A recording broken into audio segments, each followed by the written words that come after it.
Chapter 13, Gender. Gender is in everything. Everything has its masculine and feminine principle, gender, manifest on planes. The Kybalion. The great seventh Hermetic principle, the principle of gender, embodies the truth that there is gender manifested in everything, that the masculine and feminine principles are ever present and active in all phases of phenomena, on each and every plane of life. At this point, we think it well to call your attention to the fact that gender, in its Hermetic sense, and sex, in the ordinarily accepted use of the terms, are not the same. The word gender is derived from the Latin root meaning to beget, to procreate, to generate, to create or produce. A moment's consideration will show you that the word has a much broader and more general meaning than the term sex, the latter referring to the physical distinction between male and female living things. Sex is merely a manifestation of gender on a certain plane of the great physical plane, the plane of organic life. We wish to impress this distinction upon your mind, for the reason that certain writers, who have acquired a smattering of the Hermetic philosophy, have sought to identify this seventh Hermetic principle with wild and fanciful, and often reprehensible theories and teachings regarding sex. The office of gender is solely that of creating, producing, generating, etc., and its manifestations are visible on every plane of phenomena. It is somewhat difficult to produce proof of this along scientific lines for the reason that science has not as yet recognized this principle as of universal application. But still, some proofs are forthcoming from scientific sources. In the first place, we find a distinct manifestation of the principle of gender among the corpuscles, ions or electrons, which constitute the base of matter as science now knows the latter, and which by forming certain combinations form the atom, which until lately was regarded as final and indivisible. The latest word of science is that the atom is composed of a multitude of corpuscles, electrons or ions, the various names being applied by different authorities, revolving around each other and vibrating at a high degree and intensity. But the accompanying statement is made that the formation of the atom is really due to the clustering of negative corpuscles around a positive one, the positive corpuscles seeming to exert a certain influence upon the negative corpuscles, causing the latter to assume certain combinations, and thus create or generate an atom. This is in line with the most ancient Hermetic teachings, which have always identified the masculine principle of gender with the positive, and the feminine with the negative, poles of electricity so-called. Now a word at this point regarding this identification. The public mind has formed an entirely erroneous impression regarding the qualities of the so-called negative pole of electrified or magnetized matter. The terms positive and negative are very wrongly applied to this phenomenon by science. The word positive means something real and strong as compared with a negative, unreality or weakness. Nothing is further from the real facts of electrical phenomena. The so-called negative pole of the battery is really the pole in and by which the generation or production of new forms and energies manifest. There is nothing negative about it. The best scientific authorities now use the word cathode in place of negative. The word cathode coming from the Greek word meaning descent, the path of generation, etc. From the cathode pole emerges a swarm of electrons or corpuscles. From the same pole emerges those wonderful rays which have revolutionized scientific conception during the past decade. The cathode pole is the mother of all the strange phenomena which have rendered useless the old textbooks, and which have caused many long-accepted theories to be relegated to the scrap pile of scientific speculation. The cathode, or negative pole, is the mother principle of electrical phenomena and of the finest forms of matter as yet known to science. So you see, we are justified in refusing to use the term negative in our consideration of the subject, and insisting upon substituting the word feminine for the old term.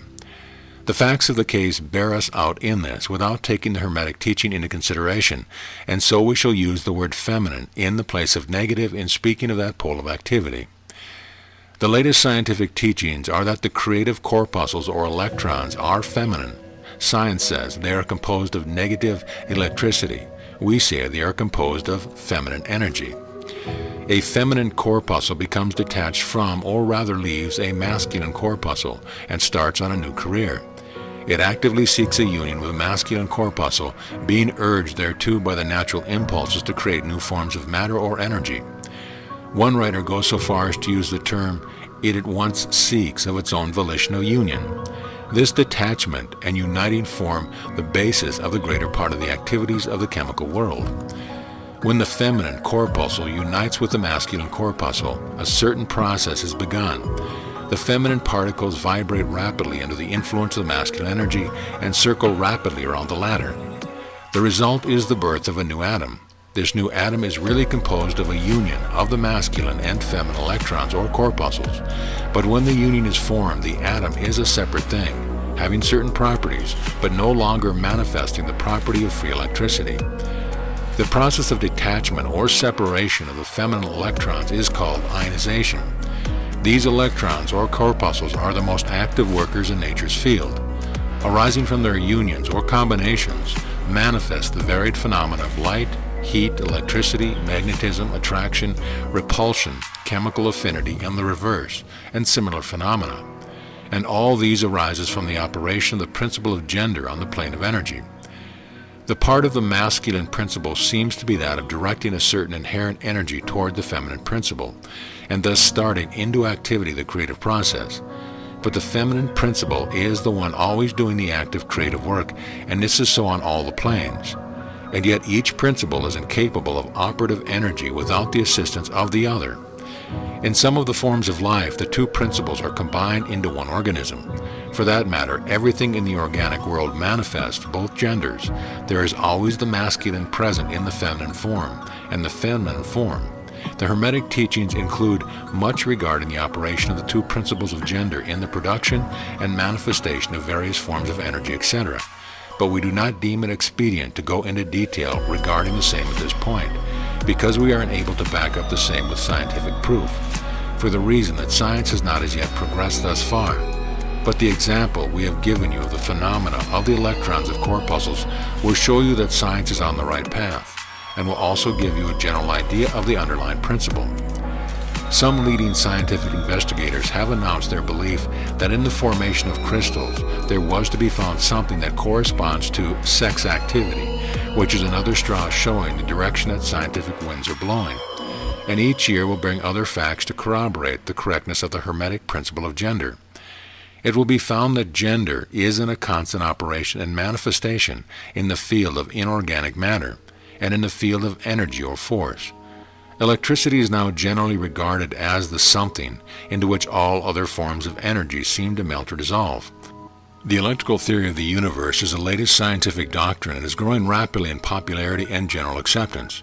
And it thus follows that if we are able to discover in the phenomena of electricity, even at the very root and source of its manifestation, a clear and unmistakable evidence of the pressure of gender and its activities, we are justified in asking you to believe that science at last has offered proof of the existence in all universal phenomena of that great Hermetic principle, the principle of gender.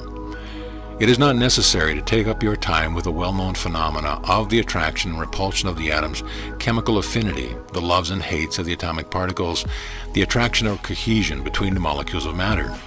These facts are too well known to need extended comment from us. But have you ever considered that all these things are manifestations of the gender principle? Can you not see that the phenomena is on all fours with that of the corpuscles or electrons?